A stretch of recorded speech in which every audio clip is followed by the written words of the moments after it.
Salam, salam sejahtera untuk kita semua.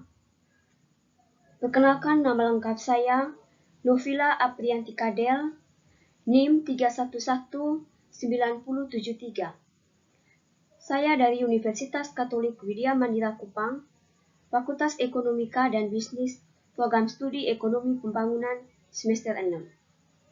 Pada kesempatan ini saya akan menjelaskan pendapat saya mengenai materi tentang uang beredar.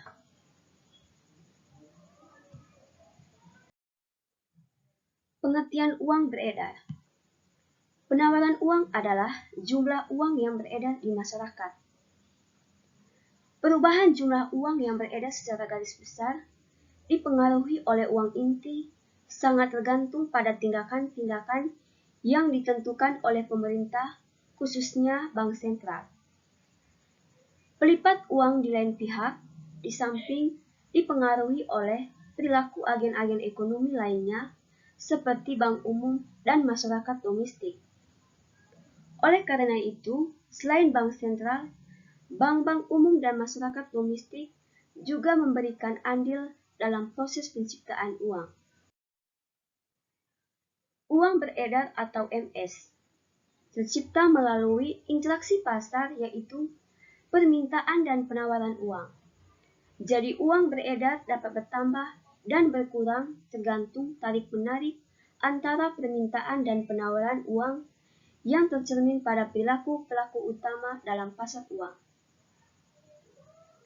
Proses terciptanya uang beredar adalah merupakan proses pasar, artinya hasilnya interaksi antara permintaan dan penawaran, dan bukan sekedar pencetakan uang atau suatu keputusan pemerintah belaka.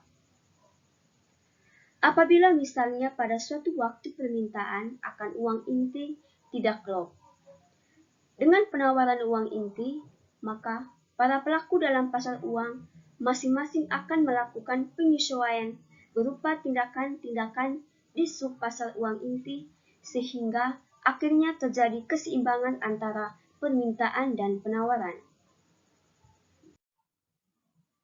Penawaran uang tanpa bank.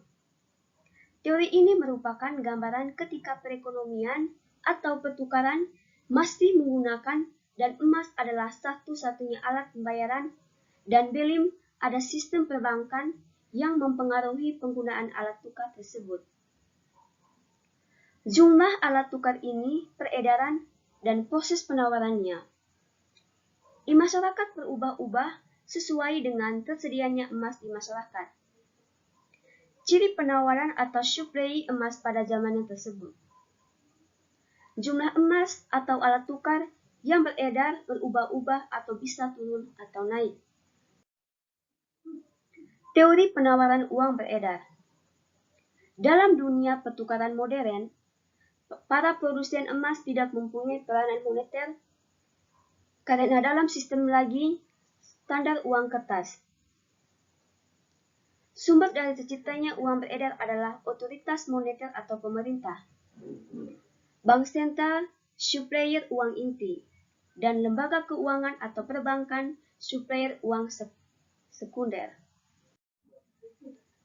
Pasar uang itu terdiri dari dua sub-pasar, yaitu sub-pasar uang primer dan sub-pasar uang sekunder.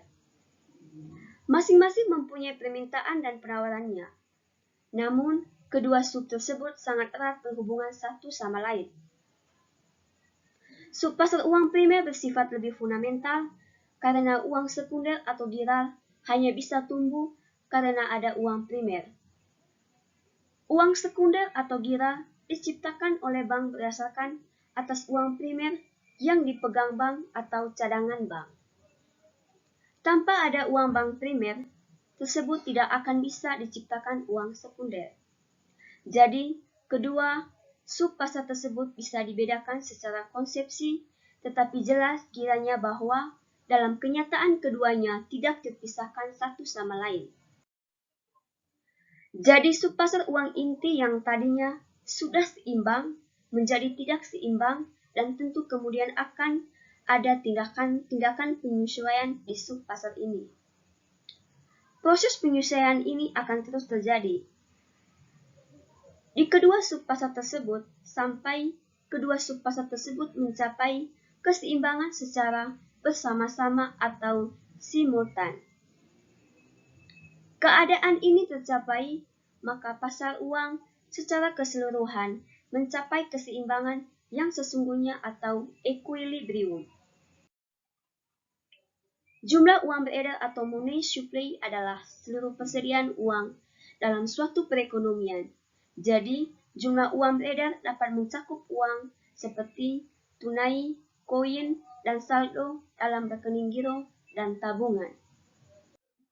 Oke, baik, itu saja pendapat saya mengenai materi uang beredar.